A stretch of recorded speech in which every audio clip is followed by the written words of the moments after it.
Good evening. I'm Ces Orenia Drilon. I'm Pauline Verzosa. And I'm Sean Yao.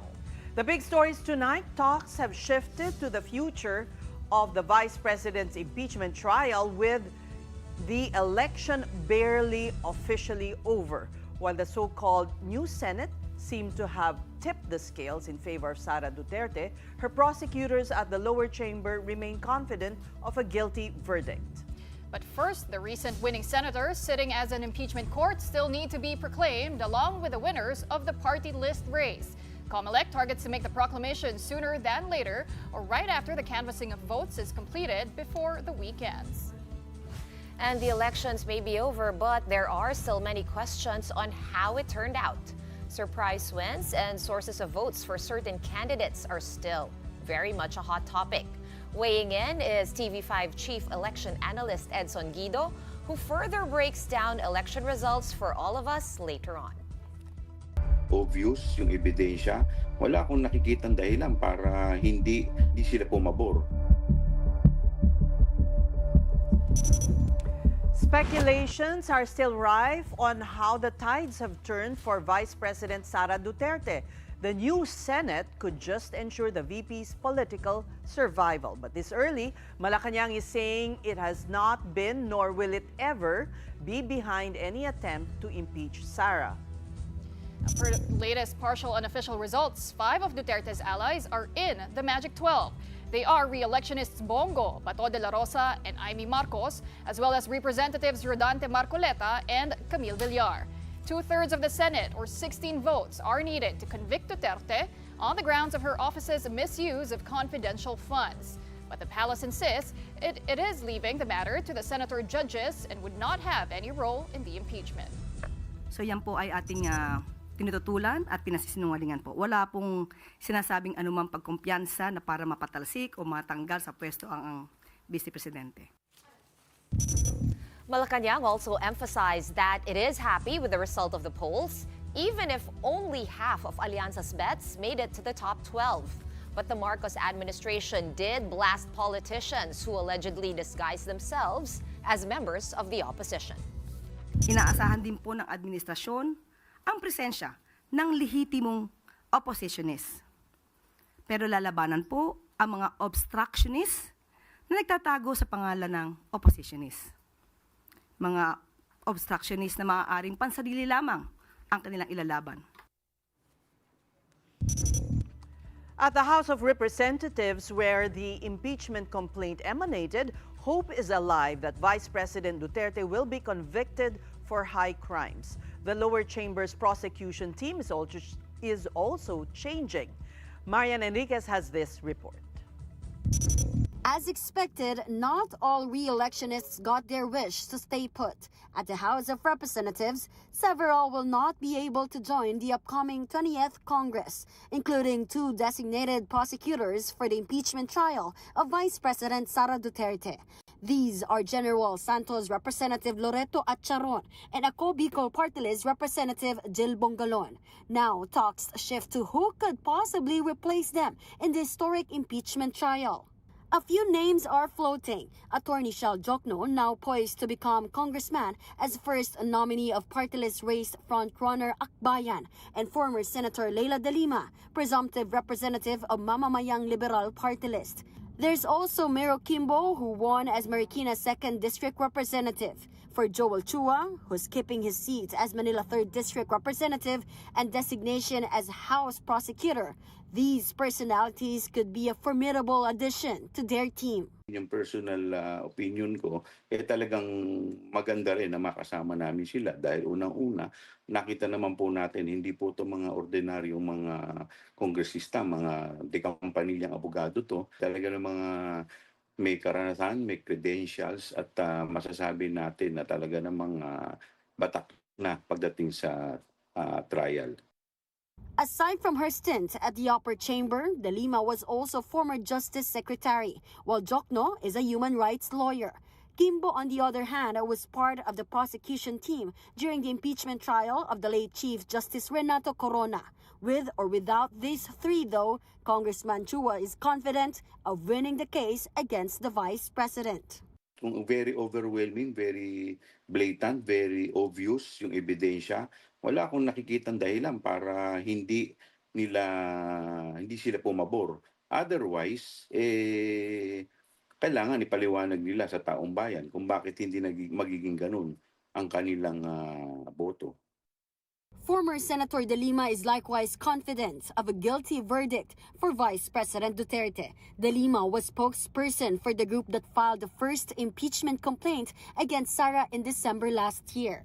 Lalo na yung sa usapin ng confidential and intelligence funds, lalo na also dun sa usapin yung kanyang lantaran na pag-threaten sa buhay ng Pangulo, ng Speaker at ng First Lady. That is totally unbecoming of a very high official as the Vice President.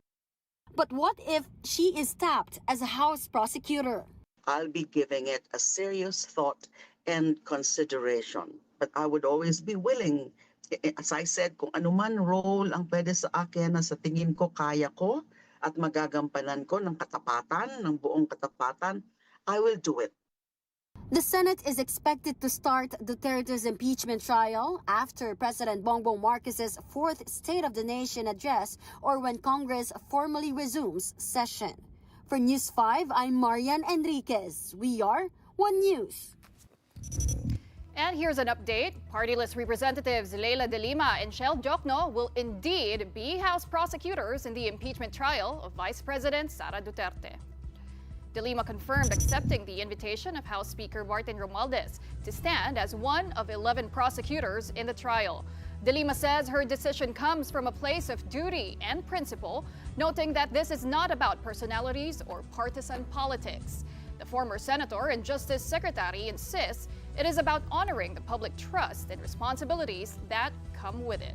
Again, De Lima was spokesperson for the group that filed the first impeachment complaint against VP Duterte late last year. It was also during the administration of former President Rodrigo Duterte when she was accused of involvement in the illegal drug trade. Now, after almost 7 years in detention, De Lima was freed after all cases against her were dismissed. Now, as for incoming Akbayan representative Shell Jokno, he is also in as House prosecutor. His party list confirmed this after, quote, thorough party deliberations. Akbayan also said it is extending its full support to what it called is a historic process of accountability. And to weigh in on this recent development and other political issues out of the recently concluded elections, we have political scientist Antonio Contreras. Professor, good evening and welcome once again to The Big Story. Good evening, and thank you for having me. Well, our first question is the new complexion of the Senate. Do you think, as shared by many, do you share the opinion of many that it's dead in the water because of the new numbers? Well, first of all, we know that impeachment is actually a political process, but it also quasi-judicial. And so if the evidence are overwhelming, the Senate will be hard put to explain their vote, why they're not going to consider the evidence. If it is just a game of numbers, they have to be aware and they have to take the risk that the people will be judging them in a sense that they're not doing the country a favor by just voting because of partisan considerations. There will be pressure on the Senate, actually, in fact, because if the evidences are so blatant, like openly threatening the life of the president, the speaker, and the first lady. That's an open shut case, that is an impeachable offense. So if you're going to say no, no, no, no, it's okay for a government official to do that, then there is the issue of what is ethical and what is moral, and not just what is legal. So there will be really be well, I would say people will be looking at them. They're going to expect from them. So there will be pressure. And the public, of course, while they may have the political numbers, they are also answerable to the public. Oh yes, and the complexion of the electorate is quite exciting right now. If you're going to judge it on the result of the senatorial elections, too many unexpected, too many unpredictable things can happen, and there is the Gen Z vote. There is the issue about more progressive voices coming out. A lot of incumbents are losing in some areas. Political dynasties are falling apart and are being toppled. So if I were the Senate, I'm not going to, I'm not going to play with this kind of electorate. So in short, Professor, it is 2028 that will actually be dictating how the tides will turn for Vice President Sara Duterte's impeachment trial. But you have to understand also, some of the senators have presidential ambitions, right? And so it will do them well to impeach her, to eliminate her from the contention. So that's one factor that needs to be. But how will that interplay with the reaction, that overwhelming, if you want to call it sympathy or protest, after the former President Rodrigo Duterte was taken to The Hague? I mean, we saw the reaction of the electorate to that. Well, I'm not even sure about that. It's very. I caution people from interpreting the result as a referendum on the performance of the Dutertes. I don't see that happening in the House of Representatives as well. We have many re-electionists who won. In Davao alone, only Davao City gave the Duterte vote. But if you're going to look at the 5 Davao provinces, it's mainly dominated by the administration coalition. So that's one thing that we need to be very cautious about. The victories of Bam Aquino and Kiko Pangilinan should also be interpreted differently. So Bongo, May I interrupt, Prof? You mentioned Bam Yes. Aquino, but he was supported by the INC. Do you think that will compromise his vote, his stance?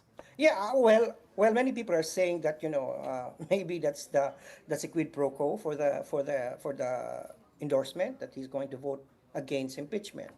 But you have to understand that BAM has also plans for 2028. BAM would probably be looking at his political future as well, and his base, the one that propelled him mainly, would be the base that would like to see accountability being imposed on the vice president. And one thing that I think the numbers don't give us a lot, if you look at the vote of Ilocos Norte and Ilocos Sur, Bam was number 6 in Ilocos Norte, and he was number 7 in Ilocos Sur. Meaning even the Ilocano vote, even the Marcos base voted for him. So it's not just the INC who gave him the victory. It's a Gen Z. It may have helped, but without the INC, he could have still won because of the different dynamics. Many surveys failed to take into account the young voters, and they also failed to take into account many things. I think the problem with the survey firms right now is that their panel is so outdated that needs to be adjusted for young voters. We remember you sharing your thoughts on surveys in our last interview. Yes. But we should also try to look at it from the angle of the administration. A lot of people, of course, you always say that the midterm polls is a referendum on the current administration. With only 5 bets getting in from the Alianza slate, what do you make of the current administration? Is it really an early lame duck in your opinion? Well, every administration is a lame duck after the midterms, and the midterms is always hard for the incumbent. But our elections are won and lost by personalities, never by party alliances. In the Philippines, a party is like our clothes you wear. You can take it off the next day. It's not an ideological anchor that can be used as basis for people to decide, unlike the Republicans and Democrats, for example, or the Labor Party and the Conservative Party, where you have ideologies. Here, it's what is the ideology that separates Lakas from PDP Laban, for example. So I caution people from interpreting outcomes of elections based on issues. That's not the point. The point is more personality. So perhaps the slate that was offered by the administration is lackluster. There's no excitement there, so perhaps that's they lost. You look at the House, for example. We always look at the Senate, but if you look at the House, it will still be dominated by pro-administration members.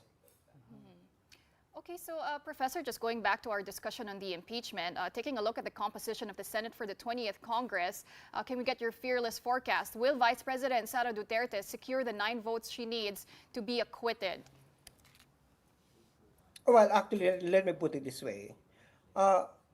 She has the numbers, but she's not sure if she will be acquitted. And I would look forward more to the presence of Chair Diokno and Laila de Lima in the prosecution panel, and with Jinky Luis through there as well. It's going to be exciting. It's something that I even told a friend, maybe this is going to survive the impeachment vote, but that's only after going through hell of a prosecution. Prof, may conflict of interest po ba yun now that partyless representatives Laila de Lima and Chel Diokno are a part of the prosecution panel? I don't think that would be a valid point to raise in an impeachment, because it's basically the prosecutors and the judges are basically electors. So if you say that, you can also say that maybe if that is the case, then we should also exclude Marcoleta, who is going to be a senator judge, but at the same time when he was in the House, he was adamantly pro-Duterte. So if you're going to use that angle. Professor, I'm curious if you think there will be leadership shakeups in the lower house and the upper chamber. What do you think? Oh, well, there are talks now that maybe Soto is going to return as president, and maybe Speaker Romualdez will be replaced, but these are all speculations for now. It's for the House and the Senate to choose who's going to be the Speaker and the Senate President. I wouldn't be surprised if there will be changes. Let's go to the local race. Can you just identify several areas where, you were taken by surprise? Cebu, for example, is a surprise. Gwen Garcia losing to Baricuatro is a surprise. Joey Salceda losing in Albay is a surprise. That's something. Here in Laguna, many people expected Ruth Hernandez to win, but Sol Aragones won. And there are many, like in Catanduanes, the Cuas were toppled by a professor, by a university, by an academic. So there are so many other things. And yet there also remained dynasties that are, still there. The Villafuertes of Camarines Sur still lord over my home province. So, there are surprises and there are not surprises. But let me put it this way. This election has exciting results. Many unexpected results. Yes, I remember your mood before the elections was a bit pessimistic. You seem more energized. Yeah, well, that's why I'm surprised. There's hope, but at the same time, I caution people to like, for example, let me just very quickly in terms of Bam and Kiko's victory. I would even argue that Bam and Kiko were actually helped by the Marcos base, partly because of the Ilocos vote. Kiko was number 12 and Ilocos Sur and number 13 in Ilocos Norte. So if the people who wanted Sara to be impeached, they should have voted for Binay or Abalos to squeeze out Villar and Marcos out of the Magic 12. But the pink base was very purist in orientation. They don't want to compromise. So I could even say, yeah. May I follow up on that, because you mentioned Region 1. Could there have been admin support for the two because exactly of the impeachment trial? And there's also been talk of that, Professor. Possibly. And it's not pink wave, but admin command vote. Yeah, precisely. It could be possible. But the pink wave actually helped. But the pink wave had some actually backlash, because of the when Robredo endorsed, for example, Abalos and Pacquiao, she was criticized. So it is a purist attitude of the Pinks that forced them not to compromise and not have go into strategic voting. And this is the reason why you have Villar and Aimee on Magic 12. It could have been if they only voted for Abalos or Binay or together with Bam, then probably Villar and Marcos should been out in the Magic 12. And So interestingly, it's their Professor, fault. after the elections, President Marcos did release a statement, and it ended with the words, "Sa gobyernong tapat, kasama ang lahat." Just taking a look at gobyernong tapat, I mean, that was very similar to the campaign messaging of former Vice President Leni Robredo. How should we be reading into that? Well, you see, there are now three major political groups in the country. You have the Marcos loyalists, you have the pink, red, yellows, and you have the Duterte opposition. So, in order for Duterte not to return, there has to be an alliance between the Marcos and the traditional opposition. And that's If there would be exactly three factions, the Dutertes have an upper hand. a lot of the so-called pinks were not very pleased when they saw former VP Robredo, trying to make these alliances. But just what you said, just like what you said, rather, if she is going to be running or making another go for 2028, then these alliance makings are going to be par for the course. Do you think that will alienate her base? Well, I think politics is the art of the possible and compromises. If you're going to be purist about politics, then it's not a winning strategy. And you also have to remember, I think people are looking at Leni too much. They're forgetting that there is a new dark horse coming out, which can be presidential in 2028, and that is by the name of Bam Aquino. All right. Well, are we taken aback by that? No. Actually, no, not after the results of the election. All right. Anything else you wish to add, Yeah, Prof? it's always good to talk with you ladies. We thank you, and we're happy to see that you are more optimistic now as compared to your exasperation the last time we talked. Yes. You see me Pati surveys, kinakaaway nyo nun. So, thank you so much, UP Los you po. Baños Political Science Professor Antonio Contreras. Just 2 days after the elections, and authorities have already started taking down the remaining posters and other campaign materials of candidates. Barangay personnel had to manually scrape off tarpaulins posted on barricades in the middle of a road in Sampaloc, Manila. In Quezon City, the MMDA used sticks or poles to get to tarpaulins hung on electric posts. All these campaign paraphernalia will be brought to the MMDA base in Ortigas and Marikina and go as donations to partner beneficiaries who will in turn recycle these. Meanwhile, some politicians took the initiative to remove their own posters themselves, such as Rodriguez Rizal Vice Mayor Edgar Singson, Baguio City Mayor Benjamin Magalong, and Parañaque Mayor-elect Edwin Olivares and Congressman-elect Eric Olivares. Lipa Councilor Spy Toledo, on the other hand, will recycle her own tarpaulins. She will turn these into eco bags that can be used for shopping and groceries. COMELEC, meanwhile, said all campaign materials have to be taken down by May 17. We're going to take a quick break, but coming up next, can the millions of votes that suddenly went missing from certain candidates be explained by any mathematical formula? We'll be asking that from our election data whiz, Edson Guido, when the big story returns. Keep it here on One News.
Welcome back to the big story. 63 seats are up for grabs for party list groups in the 20th Congress, and based on the recent partial and unofficial count, at least 6 are already assured of more than one seat. Let's dissect this further with our viral election data wizard, Edson Guido. How do party lists fill up the 63 posts? So says that is Yeah. correct. We first look at the number of party lists who were able to get more than 2% of the total party list votes, because they would be guaranteed at least one seat. And so far, from the latest partial and unofficial results, we're seeing that 6 party lists from Akbayan to Ako Bicol have gotten more than the required 2%. So they are already guaranteed one spot. So if we would do the math here, they're guaranteed one seat each. So now we have a total of 63 party list seats, and then we have 6 guaranteed already. So we now have remaining 57 seats.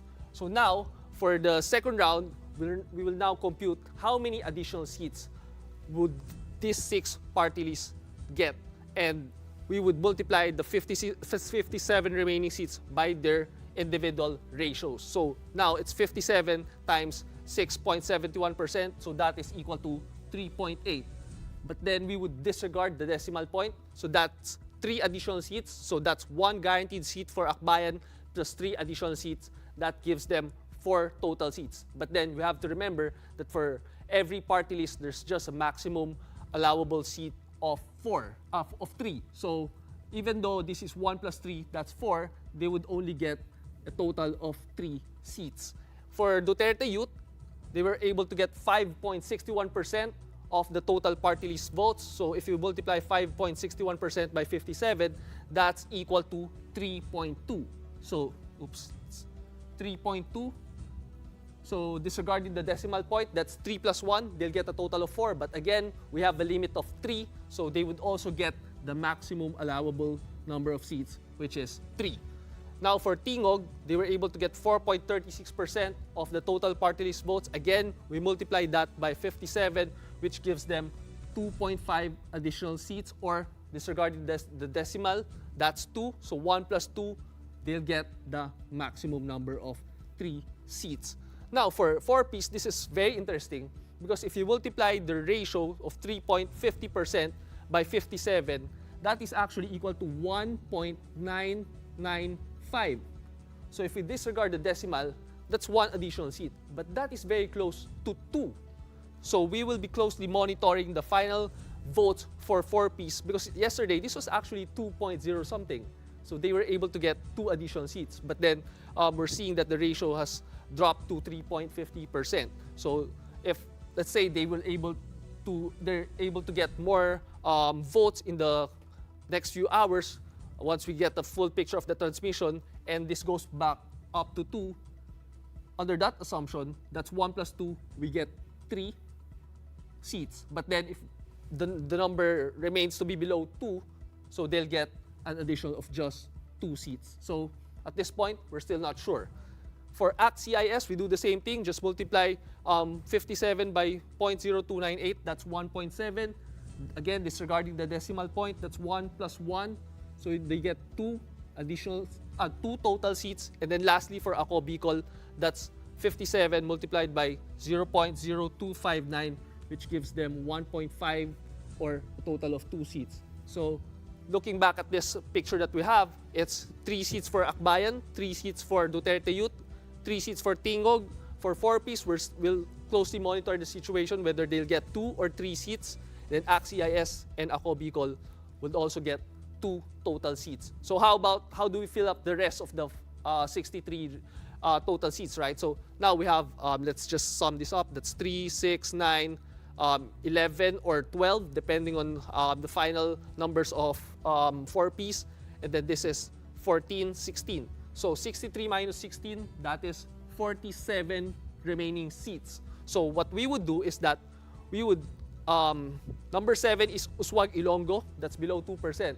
But they will fill up the additional seats. So we would go from number 7 up to number 53 for the 47 remaining spots. and they would all get an additional of 1 seat. So just to give our viewers an idea of what we're talking about, so that's from number 7 to number 53. So here is your cutoff at suerte. So literally suerte. Pasok sa cutoff. So number 53, that is if 4Ps would get 3 total seats. But if they would only be able to get 2 seats, then that's an additional spot for Phil Reca here or Gabriela for a difference of 2,000. Di abot ang Gabriela. Yes, looks Yes. like that is the case now. Yeah, so we have about 97.37% of all returns as of 5:45 p.m. today. Edson, I know this is very small for most people, but you are a data scientist. How much more can that move? We're talking about 2.5%, 2.5%, or just a little over 2.6%. Actually, the election returns from previous elections, they don't really get to 100%. That is just at around 98%. So we're just talking about a few thousands of votes at this point. So we're actually, if you would look at the incremental number of votes that are trickling in, it's just very small at this point. Almost negligible. Yes, you almost can say, negligible. Yes. to affect. Yes. So just to give our viewers an idea, here's the final. So let's, for instance, if we would look at, say, the votes of Thank you for this very clear presentation, of Bam Aquino in 2019, the election returns, the percentage of ERs was at 98.42. So we're now at 97.37. For 2022, so let's have another example here. So here, like for Bato, 2022, here. So we have this, in 2022, the final ER percentage was at 98.35%. Why is that, Edson? Would you know? Bakit di siya umabot ng 100? Because simplistically, yes, you think it's going to hit 100. Well, some of the precincts just aren't able to transmit another, and at this point, the numbers are going to be very small. So we just look at the final canvassing of votes from the COMELEC na lang for the official number, because this is partial and unofficial anyway. Well, Edson, just taking a look at these particular heat maps, what really, what's striking is the one of Kiko Pangilinan in 2025. If you take a look at Luzon, Northern Luzon and Mindanao, Yes. it's light green, meaning Yes. hindi siya pasok sa top 12, Yes, right? that's correct. But it looks like he did secure the crucial L2L corridor, and Yes. that's why he is at number 5. Yes, that's correct, Pawi. And also, if you would look at this part here, I think it's also, this part. Mindanao, he wasn't able to get a single province for, I think, some parts there, but more or less, he wasn't able to really get a spot in the top 12. But the most important thing is the Lingayen-Lucena corridor, because if you would look at this particular block, he was actually in the top 3 there, 7.3 million votes. So that's already half of his total number of votes. And again, we mentioned that for the Lingayen-Lucena corridor, that accounts for 40% of your total votes. So if you really do well in that particular corridor, like look at, we have Heidi Mendoza here, 5 million votes. That's why he was able to really have a lot of votes when it came to the total number of votes. Can we go back to the heat map of the 3, Risa Ontiveros, Bam, and Kiko? Yeah. Kiko did not also make it in Solid North, Yes. but Bam did. Okay, Yes. what can we extrapolate from that? Actually, that is very surprising because even Risa wasn't able to get those votes in 2022 when she ran for senator. For Kiko, especially here in the areas like Ilocos Norte, he wasn't able to get into the top 12. But for Bam, it is very interesting because, like, what is the #1 most vote-rich province in the Solid North? That is Pangasinan. And if you would look at Pangasinan, I'm very surprised that the #1 senator in Pangasinan was actually Bam Aquino. So that's very interesting. And if you would look at the whole region here, for the whole Solid North, in 2019, it was Amy Marcos who was #1 in those 3 regions combined. But now, she dropped to #2. It's Erwin Tulfo. But look at Bam Aquino. He was at 1.9 million votes, close to 2 million votes from the Solid North. So I think we're seeing a change in the dynamics because who would have imagined that this is a bailiwick of President Marcos and an Aquino is doing well over Would there? you attribute it to the pink wave or some alliances that Bam Aquino made?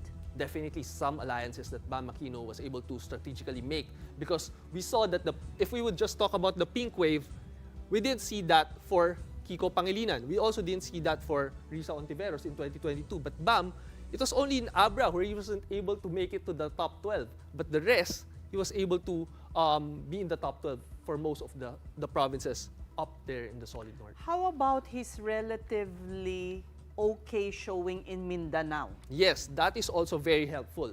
Because for Mindanao, we know that, okay, let's just use the heat map here so that I can Kaya pala visualize si it better. Professor Contreras sinasabi ng presidentiable. So for Mindanao, the top 12 here are allies of former President Duterte. It was a clean sweep, 12-0. From Bongo down to Doc Marites Mata. But look at Bam Aquino, that's number 14. So you'd say, number 14, medyo mahina. But that is still 2.4 million votes. And not only in Mindanao, let's also talk about another emerging Duterte country, which is, for me, Cebu. Cebu, it's Baricuatro who won as governor with the massive upset over Gwen Garcia. But look at the senators for Cebu. It was PDP laban for the top 5. And then Bam Aquino at number 6.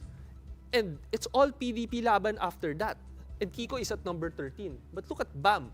So he's making it in Duterte country and Marcos country. Yes, agree. In both those countries and the very crucial Lingayen-Lucena corridor, where he was already able to get 10 million votes. I mean, just to put that number in context, Amy Marcos at number 12 was at 13 million votes. Bam already got 10 million votes in that Lingayen-Lucena corridor alone. So if you add the Mindanao vote, you add the Solid North vote, you add the Cebu vote, which is the number 1 vote-rich province, well, that's basically the reason why he was able to get 20.6 million votes. Would you say, very quickly, do you think this data gives credence to the fact that a good ground game and alliances are really crucial to making it in a national race? Yes, I would have to agree, because the alliances, especially with the governors, that's very crucial. Like, if we would talk about just the vote-rich provinces, well, we talked about Cebu, it's Bongo, right? But look at the next top vote-rich provinces and how they actually voted. If you talk about Cavite, who was number 1, it's Bam. Bulacan, that's number 3. Again, it's Bam at number 1. Pangasinan, we talked about this earlier, number 1, it's Bam. Laguna, next vote-rich province, who's the number 1? It's Bam. Negros Occidental is next, number 1, Bam. Batangas, number 1, Bam. Pampanga, number 1, it's Lito Lapid because it's bailiwick. But look at Bam, he's a close number 2. And then, if we go down further down the list, Rizal, number 1, Bam. Iloilo, number 1, Bam. These are all the vote-rich provinces. Bam! And if we extend that, may isa pa akong tanong tungkol sa kanya. How much would you attribute the INC vote to his showing? Well, it's very important because they're historically known to give this block vote, right? But more than that, I think the fact that INC endorsed 8 candidates, that kind of gave people an idea that, I could do undervoting. That would help me support my candidate better. And to vote, because a lot of times people will say, okay, I'll just vote for this candidate para lang mapuno ko yung 12. But then what they don't realize is if they do that, they're giving the same weight for their most preferred candidate at number 1, and they're parang hinabol na lang sa listahan at number 12. I think we're seeing a lot of undervotes in this particular elections, because if you would just look at the final total for some of the senators, like for Aimee, he's at 13 million votes for number 12. Usually, to get to number 12, you need at least 14 to 15 million the past few election cycles. So we're actually seeing, I think, a lot of undervotes, which help also some of the candidates further solidify their rank. It also ties in with what the survey firms are saying, yung low fill-up rate, 5 to 7 lang. Yes. But isang pahabol pa ulit. Are you, because malayo si Kiko kay Bam, Yes. are you saying he went on alliances on his own and left, his party mate behind? What will account for this incredibly strong showing in all the in the vote-rich provinces? Well, we saw that already up in the north and in some provinces also in Zamboanga, Mindanao. I think it's also possible that we should remember that Kiko Pangilinan ran for vice president in 2022, and of course, it was a very highly contested and election, no? So medyo siguro may mga iba pang alliances na hindi pa move on. Unlike BAM was considered relatively a fresher. Well, he was the campaign manager. Yeah, pero mas Behind the scenes. Behind the But this scenes. time around, they're actually not in the same party. Bam ran as an independent, and I think Kiko stuck it out with the LP. So I don't know if that has a factor. Yeah, it's possible because Let's not forget his dad is Paul Aquino. Also that. And- So many factors. and we know that Alianza had initially had 12 candidates, and then Camille and Aimee left them. So there's 2 remaining. Exactly. That's an open spot for BAM to enter that. You know, we have the sample ballots going around from governors. And in the same, I can also say the same about Duterte. 10, di ba? So talagang may empty There's slots so room. that BAM could have also possibly entered. Wow, all right. Thank you so much, Edson, for making Can the we have you results. every night? He demystified it so much. Yeah, no, making it Yeah. clear, particularly the party list, it can be so complicated. Thank you so much, Edson Guido, TV5 Chief Election Analyst. And meantime, the proclamation of winning candidates across the country continues today. And as expected, a mix of old and new names will be in position in the next 3 years. Here's that story.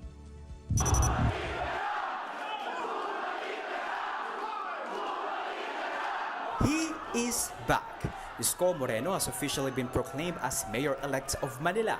He beat 2 strong contenders, incumbent mayor and former ally Hani Lacuna and businessman/Tutok to win party list representative Sam Versosa. And after all the heated moments on the campaign trail, Yorme is calling for unity and forgiveness. Isko says he and his team are now focused on delivering their promise of making Manila great again. Let's start healing each other. Kaya nananawagan ako sa inyong lahat, paupain nyo na ang damdamin ninyo. Huwag tayong mag-away-away. Let's move on with our lives. We must work together because together we can make Manila great again. This marks Moreno's big political comeback after losing in the 2022 presidential race. Over in Rizal, Cagayan, history was made when 21-year-old Jamila Ruma was elected mayor, making her the youngest one to hold the post nationwide. During her proclamation, she held up a photo of her late father, Joel Ruma, who was killed during a campaign rally on April 23. One of her promises, to continue the projects her father started. In Batangas, Leandro Legarda Leviste won by a landslide as first district representative. He was joined by his mom, Senator Loren Legarda, during his proclamation. At 32, the newly elected congressman is also known as the country's youngest billionaire entrepreneur. In Baguio, Mayor Benjamin Magalong has retained his post. He will serve his 3rd and final term until 2028. And in Cebu City, Nestor Archival was proclaimed mayor-elect. He was backed by Bando Osmeña Pundoco Uswagan Party, led by former Mayor Tommy Osmeña. It's a family affair over in Negros Oriental. Congressman Manuel Sagar Barilla Sr. will now serve as Dumaguete's mayor. His wife, incumbent Vice Mayor Maisa, is 2nd District Representative. Their son, Chaco, is set to take office as provincial governor, while their daughter, Chesa, is now a city councilor. Meanwhile, Mayor Janice Degamo, wife of slain Governor Roel Degamo, has also been proclaimed as 3rd District Representative of Negros Oriental. Mobile Journal Arles de los Santos, we are One News. We're pausing for another quick break, but right after that, Congressman Rodante Marcoleta makes a push for his and other senatorial candidates' early proclamation. Is that possible? Comelec answers when the big story returns. Stay with us.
The big story is back with COMELEC looking to proclaim winning senators and party list groups on Saturday, May 17th. COMELEC is targeting to finish canvassing by tomorrow. However, the camp of losing senatorial candidate Apollo Kibuloy is requesting for a manual recount. In answer, COMELEC tells the pastor to file an electoral protest and wait for a law to be passed that would allocate additional budget for teachers to man the recount. For now, the poll body has started the law-mandated random manual audit where votes in select precincts will be manually counted and compared to printed election results. Hindi po nagsusumo total ang COMELEC. Wala rin po kaming ranking sa lahat ng mga kandidato. Bawal po namin gawin yon. Kung may nagbago man ng numero o yung boto na nakuha, ay hindi po sa amin galing yon. Meanwhile, incoming Senator Rodante Marcoleta, currently at 6th in the partial and unofficial count, wants an early proclamation. COMELEC's answer, just be patient. 3 linggo ng manual hanggang 1 buwan. Noong namang automated, inaabot ng mga minsan 10 to 14 days yung mismong proclamation po natin. Lahat po ng mga kandidatong sa palagay nila ay panalo sila, pakikihintay na lang po. At total naman po, ginagawa ng paraan ng lahat ng inyong komisyon na mapadali po natin yung canvassing po natin. Well, shifting gears now to sports, the NU Lady Bulldogs are still the champions of the UAAP Women's Volleyball Tournament. They capped off their title run by winning Game 2 of the finals versus the DLSU Lady Spikers 25-19, 25-18, and 25-19. This is the Lady Bulldogs' 3rd crown in the last 4 seasons. Spiker Vange Alinsug and libero Shaira Hardio were named finals MVPs. Meantime, the NU Bulldogs kept their bid for a 5-peat alive in the men's volleyball tournament. They beat the FEU Tamaraos in Game 2 of the series to force a do-or-die game this Saturday, May 17. NU took the victory in 5 sets, 25-20, 22-25, 25-15, 18-25, 15-11. Earlier, the UAAP also recognized the season's top volleyball players. In the women's division, NU superstar Bella Belen received her 3rd Most Valuable Player award. Belen also took home the Best Outside Spiker award along with LaSalle's Angel Canino. Meanwhile, Adamson's Shaina Nitura is Rookie of the Year, and the rest of the winners also include LaSalle's Amy Provido and UP's Nina Itang as the Best Middle Blockers, and another Lady Spiker, Shivana Laput, as Best Opposite Spiker. Meanwhile, Lams Lamina of the Lady Bulldogs also got awarded Best Setter, and LaSalle's Laika De Leon is Best Libero. In the men's division, Ateneo's Kennedy Batas wins his 1st MVP award. Batas is also one of the best outside spikers alongside USC's JJ Macam, who also took home the Rookie of the Year award. Best Middle Blocker awards went to USC's Popoy Colinares and Adamson's Leo Cogimbal. Ateneo's Emil Pasino wins Best Opposite Spiker, while the Best Setter trophy goes to Dux Yambao of USC. LaSalle's Menard Guerrero rounds out the list as Best Libero. Before we say goodbye tonight, Pope Leo XIV has officially taken over the Vatican's social media accounts. And our big picture tonight is his first post. The newly elected posted on Instagram, quote, "Peace be with you all." Recall that these were the same words that he spoke during his first public address as pontiff. As part of the transition, the Vatican said that content posted by Pope Francis have been archived in a special section of the Holy See's institutional website, while his Instagram account @Franciscus will remain open as a commemorative archive. As for Pope Leo, his inaugural Mass will be held on May 18, and that will mark the official start of the Pontiff's ministry. During that Mass, the Pope will receive 2 significant symbols: the pallium, woolen stole, symbolizing his role as a shepherd of the church, and the fisherman's ring, symbolizing his authority as successor to St. Peter. Wow, first post. First- He had 3 million followers na ata agad-agad. Oo nga eh. Oo. Influencer. No, but nakakatawa kasi ang daming languages ng translation. I love it when posts are like that. It makes me feel like I'm learning a new language. But yun nga, no, yung conclave nag-conclude before the elections. Yes, and now we can peacefully watch this, it's called the inaugural mass, right? And we can pray, which is Yeah. it's also a good time for us as a country, being a very Catholic. Cheryl will be bringing us the latest from the Vatican at that time, right? She's still there. I think she is still there. Yeah. I wonder if he's going to do the mass in English. Maybe not, but maybe a few words like he did in his Yeah. first mass with some of the cardinals, right? He True. Yeah. spoke in English. I hope so, but maybe then if he speaks in English, then someone else will get this enfranchised no matter what. But we for sure will have it dubbed. Yeah. Yung nakasanayan natin yung dubbed. All right, that's it for the big story on this midweek Wednesday night. We are One News, all sides, all the time. Thank you for watching. Have a good night.